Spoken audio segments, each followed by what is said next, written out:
캄보디아 범죄단지에서 고문을 당해 숨진 한국인 대학생의 유해가 사망 74일 만에 국내로 송환됐습니다. 또 캄보디아에서 송환된 한국인 피의자 64명 중 49명은 경찰에 구속됐는데요.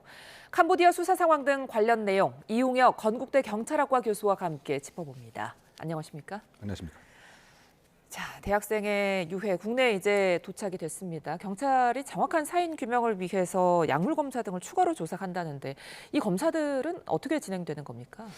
지금 사망 원인을 심장마비로 이제 보고 있는 상황이지 않습니까? 예. 그런데 그 심장마비에 이르게 된 그 경위가 과연 무엇인지 구체적인 부검을 할 필요가 있죠. 예. 조직 검사도 할 필요가 있고요. 또 약 독극물 검사를 할 필요가 있습니다. 왜냐하면 심장마비가 이를테면 그 치명적인 독극물에 의한 것인지 또는 일정한 약물이 혈관 등에 반응을 보여서 그것으로 인해서 심장에 쇼크가 온 것인지 이와 같은 이제 정확한 그 원인을 파악하는 것이 필요하죠. 예. 그래서 그 방식은 일반적으로 그 혈액에 특정적 약물에 대한 그 반응이 있는 것인지를 보고 또 그 양 자체가 소량인지 또는 그 치사량 이상인지 왜냐하면 일반적인 검사를 하게 되면 예를 들어서 알코올 성분이라든가 필요한 경우 일정 부분의 감기약 등에 의하면 수면제 성분이라든가라고 하는 것은 검출되는 것이 일반적이지만 그것이 상당히 양을 넘어서는 치사량의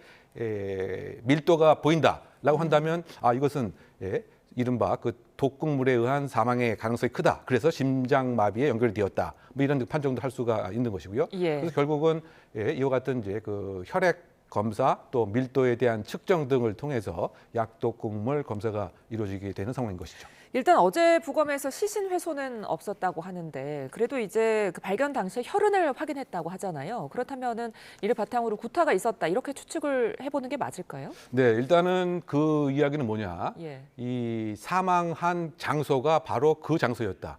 바꿔 얘기하면 지금 목격자 또는 이 사진 등에 의하면 그 장소에서 혈흔이 분명히 보이는 것이죠. 예. 그 얘기는 뭐냐면 그 시점에서 생존해 있었고 외력에 의한 강한 압력으로 좀 쉽게 얘기하면 아주 끔찍하게 고문에 준하는 상태로 맞아서 사망을 하게 되었고 예. 그 과정에서 혈액이 튀었다. 쉽게 얘기하면 살아 있었다고 하는 증거인 거죠. 예. 그것을 우리가 비산흔이라고 얘기를 하는데요.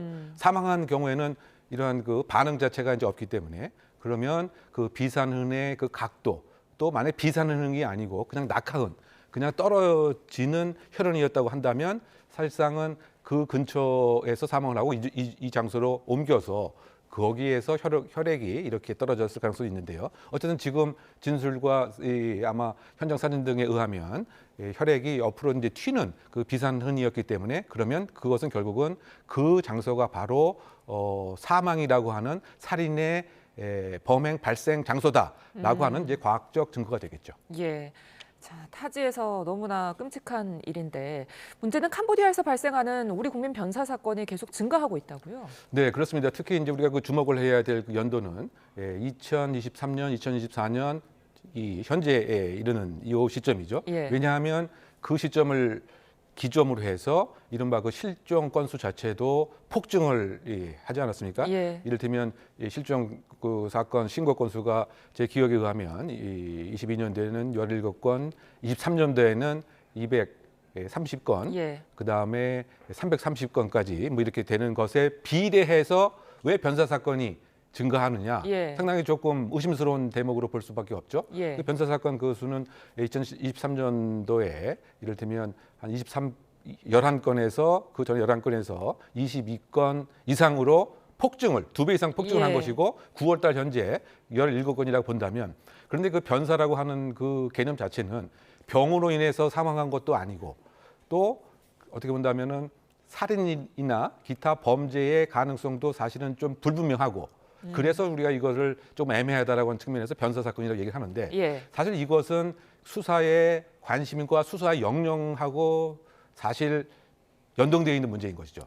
변사 사건으로 보이지만 실제적으로 수사를 해보고 과학 수사 인프라가 있다고 한다 보면 이것은 외력에 의한 살인 사건의 가능성을 밝히는 그런 가능성이 상당히 높아질 수도 있거든요. 예. 근데 그렇다고 본다면 지금 이 캄보디아에 있어서 여러 가지 그 반인도적인 범죄와 관련돼서 벌써 3명이 일단은 사망을 한 것으로 뭐 2명은 살해 가능성이 있는 것이 아닌가 보이고 1명은 자살인지 뭐 살해인지 좀 애매한 상태입니다만 그렇다 본다면 이 변사 사건의 상당 부분도 혹시 지금 그 우리 대학생 그 박모 씨의 그 사망처럼 외력에 의한 심장마비로 판단이 되지만 사실상은 용도 폐기가 돼서 살해당했던 그런 것은 아닌지에 대한 상당 부분 이제 의구심도 있는 대목이 아닌가 저는 평가합니다. 예.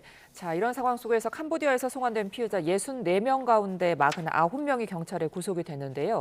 향후 수사 어떻게 진행될까요? 뭐 기본적으로는 지금 이 사람들의 그 혐의의 핵심이 그 사기 사건인 거죠. 예. 이를테면 뭐 노우쇼에서부터 로맨스 스캠뿐만이 네. 아니고 뭐 보이스 피싱. 그러면 일단은 이 기본 범죄 사실에 대한 입증에 있어서의 증거의 수집 같은 것을 좀 더 철저히 할 필요가 있는 그런 수사가 있을 것 같고요. 그리고 그 중요한 것은 이 사람들이 일정 부분 서로 간에 소통을 해서 알고 있는 관계의 가능성도 배제할 수는 없기 때문에 그것은 결국은 이 범죄단체 조직의 이런 혐의도 있는 것이죠. 즉 이 사안의 전체적인 조직의 그 모습을 파악하는 즉 중간책뿐만이 아니고 그 주변 상선을 따라 올라가는 그런 이제 수사가 가장 첫 번째 목적이 될 것 같고요. 예. 두 번째는 이 결국은 이제 돈의 흐름에 관한 이제 추적도 할 필요가 있는 것이죠. 단순히 이 통장만 모집한 것을 떠나서 분명히 이 불법 자금을 다른 곳에 보냈을 텐데 그것이 어디 누구를 거쳐서 어느 식으로 갔는가에 대한 파악. 뭐 이것이 아마 두 번째가 될 테고요.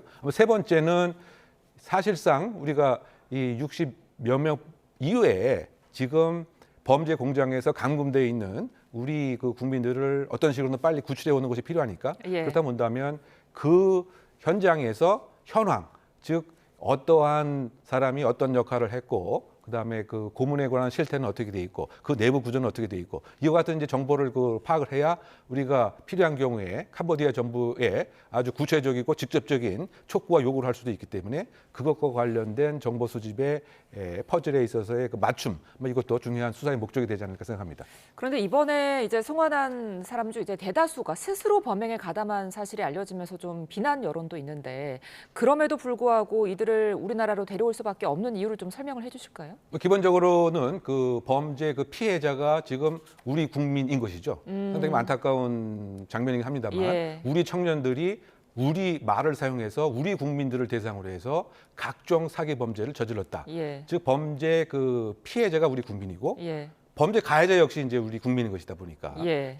다만 이제 범행 발생 장소가 캄보디아의 경우도 있긴 하지만 우리의 경우도 상당히 많이 있고 이것이 왜냐하면 사이버 공간에서 일어나기 때문에 예. 그렇다 본다면 우리의 이것은 중요한 형사 주권에 관한 사항이기 때문에 이 범죄자들을 우리 형사 법정에 세우는 것은 당연한 이제 그 주권적 행위이기 때문에 예. 그래서 일단 64명을 송환한 것으로 생각됩니다. 예. 근데 이들의 그 범죄 고의성은 어떻게 입증할 수 있을까요? 일단은 입건이 되어서 나름대로도 영장이 발부가 되기 때문에 고의성도 상당 부분 지금 현재 입증이 된 셈인데요. 일단은 아마 그 피해자에 대한 고발, 고소에 관한 여러 가지 증거들이 있을 테고요. 예. 그리고 지금 그 캄보디아 그 정부에서 수령받은 이 개인 범죄자들의 SNS 기록 및 그 휴대폰에 남겨진 여러 가지 그 정황들도 중요한 입증 자료가 그 될 테고요. 예. 조금 더 그 구체적으로 보게 되면 뭐 예를 들면 처음에 이 범죄 단체 또는 이 상황에 유입됐을 때 SNS 등에 대한 반응, 즉 순전히 속은 것이 아니고 여기에 적극적인 의사 표시를 했다든가 뭐 이런 것도 하나의 중요한 증거가 될 테고 예. 이 각 개인이 갖고 있는 이 계좌에 있어서의 입출금 내역을 살펴봐서 수익 구조를 보게 되면 사실상 이 공범 또는 분업의 역할을 했을 가능성에 대한 증거, 즉 바꿔 얘기하면 상당 부분 금액도 받았고 또 인센티브도 뭐 지급받았고 뭐 등에 관한 것 등을 아마 종합적으로 보게 되면 나는 피해자다라고 하는 방어와 변명을 하겠지만 그것을 깨트릴 수 있는 탄핵할 수 있는 그런 증거가 상당히 많지 않을까 생각됩니다. 왜 한때 그 MZ 조폭들이 이슈가 된 적이 있었는데 이들이 캄보디아로 건너갔다 이런 분석도 있더라고요. 네, 그 외관상의 연결고리를 보게 되면 또 예. 행태를 보게 되면 예. 그럴 가능성이 상당히 저는 농후하다고 봅니다. 아. 그 왜냐하면 지금 일단은 우리가 공항에서 봤던 외적인 모습을 보면 상당히 그 이른바 MZ 조폭들이 좋아하는 그런 스타일의 문신도 상당히 많이 있고요. 예. 그리고 지금 이 박모 씨 우리 그 대학생 사망에 이르게 된 그 경위를 보게 되면 그 주변에 있는 선후배들이 있는데 예. 이게 다 이제 사실상 그 통장 수거체 이른바 그 MG 그 조폭의 핵심적인 역할을 하는 그런 그 모습이었고요. 예. 그리고 아마 입건된 상당 부분은 범죄 단체 조직에 근거해서 입건했을 가능성이 크기 때문에 예. 그것이 바로 이제 MZ 세대의 특징인 것이고 예. 그리고 상당히 안타까운 대목이지만 그 일부 그 청년들이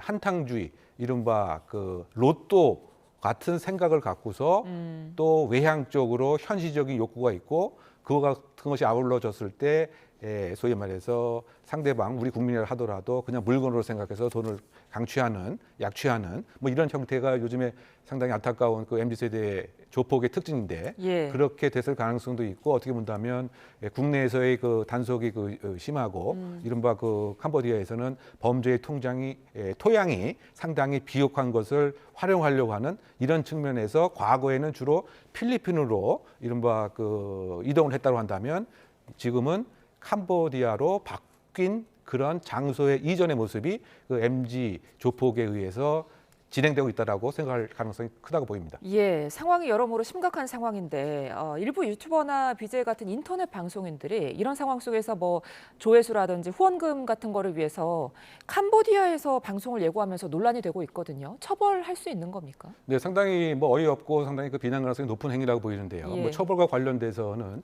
그 지역을 우리가 여행 금지 구역으로 이제 설정한 곳에 많이 가는 것 같습니다. 예. 그럼 이것은 분명한 그 여행의 국가의 권위와 계도를 무시해서 예. 이것이 법상에는 여권법에 이와 같은 것을 위반했을 때 1년 이하의 징역 1,000만 원 이하의 벌금에 처하도록 분명히 명시적으로 규정이 되어 있습니다. 예. 그리고 과거에도 이를테면 뭐 시리아 내전이라든가 뭐 이런 것을 위험 지역으로 예. 여행 금지 구역으로 설정했음에도 예. 간 경우 분명히 이와 같은 처벌을 받았기 때문에 네. 이런 그 소위 말해서 돈에 또다시 눈이 멀어서 이와 같은 그 어려운 그 국가의 나름대로의 저는 인간 안보의 위기가 왔다고 저는 생각하는 측면인데요. 그것을 빌미로 해서 자신의 왜곡된 수익 창출을 위해서 국가가 금지함에도 가는 경우에는 상당히 비난 가능성이 높고 이런 경우에는 사실상 혹시 뭐 그런 일이 좀 있어서는 안 되겠지만 이 중국계 범죄 단체에 의해서 납치가 되었을 때 우리 국가가 꼭 사실상 구조해야 되는 그 우선순위에서 이렇게 멀어지게 되는 그와 같은 상황도 관련 법에 있거든요. 예. 그래서 유학하게 되면 이건 아주 바람직하지 못한 예. 비난받아야 할 사항으로 생각합니다. 예, 스스로의 안전을 위해서도 이제 그런 짓은 좀 하지 말아야겠는데 끝으로 이 질문 좀 드릴게요. 이번 사태의 대책 중 하나로 한국과 캄보디아 경찰이 24시간 핫라인을 구축하기로 했거든요. 어떤 부분 달라지게 되는 겁니까? 그래서 아무래도 이제 발견이 되었을 때, 예. 즉 지금은 상당히 시간이 그 지연이 되고 정보 교류에 있어서 시간 지체 현상이 그 있었지만 이것을 이제 뭐 극복하고 줄일 수 있는 그런 점이 좀 달라지지 않을까 생각이 되고요. 그다음에 그 두 번째는 아무래도 지금 그 캄보디아 정부에서의 여러 가지 국가적 체면과 또는 어떻게 본다면 그 범죄의 온상 같은 허브 같은 온라인 스캠 허브 같은 이런 이미지를 빨리 그 해소할 수 있는 사실 간접적인 하나의 그 저는 압박 수단이 되지 않을까 생각이 드는데요. 예. 지금 이런 사건의 가장 중요한 핵심은 본질적인 것은 캄보디아 정부가 지금 60개 이상의 범죄 단지에 공권력을 행사하는 것이 가장 중요한 것이죠. 예. 그런데 그와 같은 이제 공권력 행사의 의도와 관심이 상당 부분 없지 않는가 저는 그 비판을 가고 싶은데요. 예. 그와 같은 것에 무엇인가 생각을 달리할 수 있는 제도적 압박이 하나에 작용되지 않을까 생각이 되고 예. 저는 근본적으로 그 캄보디아가 아시안 플러스 3 국가에 속해져 있습니다. 그러면 이 아시아 연대를 이용해서 우리가 즉 직접 간접적으로 캄보디아 정부에 구체적인 이 범죄 단체를 빨리 해산시켜라. 예. 이 범죄 공장을 빨리 공권력을 사용해서 폐쇄하라. 이와 같은 외교적 국제 공조의 압박이 상당히 좀 있어야 되는가 않는가 생각이 되고요. 예. 하나만 더 말씀드리면 이 다가오는 에이펙 정상 회담 지금 뭐 20여 개국이 참가할 예정인데 이것은 이제 경제 안보에 관한 중요한 소통과 교류와 정보를 교환하는 이런 취지이기 때문에 여기에 지금 우리가 직면하고 있는 우리 자국 국민에 대한 자산에 대한 편취, 사취 이것에 대한 분명한 의제가 됩니다. 그렇다고 예. 본다면 이번에 어떤 좀 긴급 의제로서 이 에이펙 정상회의에도 아시아 안전을 담보할 수 있는 이와 같은 아시아 안전 이야기를 우리 정부가 좀 더 주도적으로 할 필요가 있지 않나 생각합니다. 예, 대책에 대한 제언까지 들어봤습니다. 지금까지 이용혁 건국대 경찰학과 교수와 함께했습니다. 고맙습니다.